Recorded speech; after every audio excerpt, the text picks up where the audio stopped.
Alright, we're going to remove the cooling fan from the BMW E90 here. First thing you want to do is use a T20 Torx bit, and you'll be removing the two Torx screws that hold this intake piece in. Once you get those screws out, you'll need to release these tabs here. You might need to use a screwdriver to get that out. And you can just lift this up and out of the way. We'll disconnect the cooling sensor here, and then we'll have to, if you have an automatic transmission, which you probably do, you'll need to go underneath the vehicle and remove the ATF cooler down here. There's going to be one screw on the bottom that holds it in. You get that screw out, then you can move this out to the side. Alright, just a quick tip here. This can be tricky to get out, this little sensor. You got to press the tabs in on both sides. I found it helpful because you can't really get into this one on the side by the cooling shroud. Use a little screwdriver to press that in while you're holding the other tab down, and then it should come out pretty easily. Alright, underneath the vehicle, here's your ATF cooler. This should be hooked up right here. Looks like mine was missing a screw. Not sure where that went, but at any rate, you disconnect that. You can move that off to the side so it's no longer connected to the radiator. Alright, back up at the front of the vehicle. Right side, there's going to be a couple things to remove here. You've got this piece here. Just get something like a trim panel tool, and that'll help you pull this piece off of the radiator. And then you'll have a Torx bit to unscrew here. Okay, the screw here is a T25. The ones on the front were the T20. These are a T25 Torx bit. As you move around, you want to disconnect this hose that's clipped into the shroud. And then on the other side here, there's actually no Torx screw. It's actually a connector down here. It's hard to see.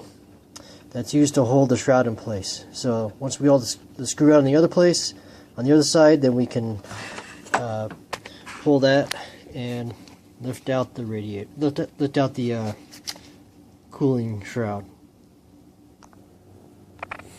Okay, and then we gotta lift the cooling fan and shroud out.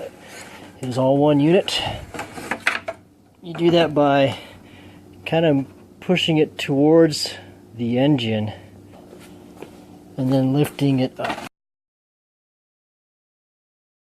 Alright, time to put the cooling fan back in, cooling fan and shroud. While this was out, I went ahead and cleaned it up a little bit.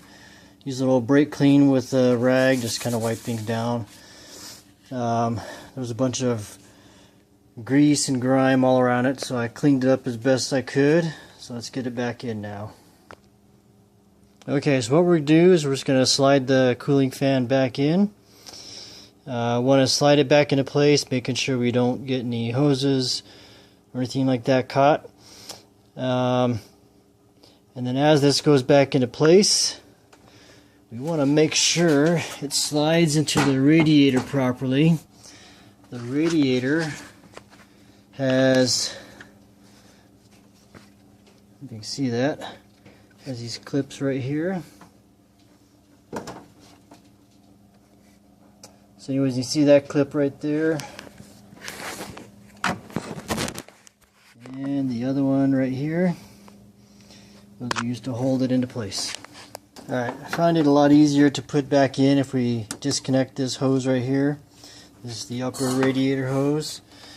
And then don't forget there's the ATF cooler down there. You may need to move it out of your way to slide the cooling fan back into place. Alright, as you're putting this back into place, I find it works best if you just focus on this driver's side, getting it around this big hose and the ATF cooler down there.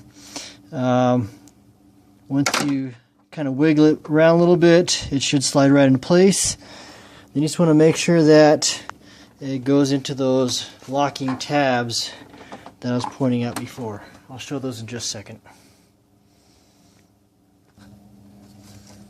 So here's the locking tab.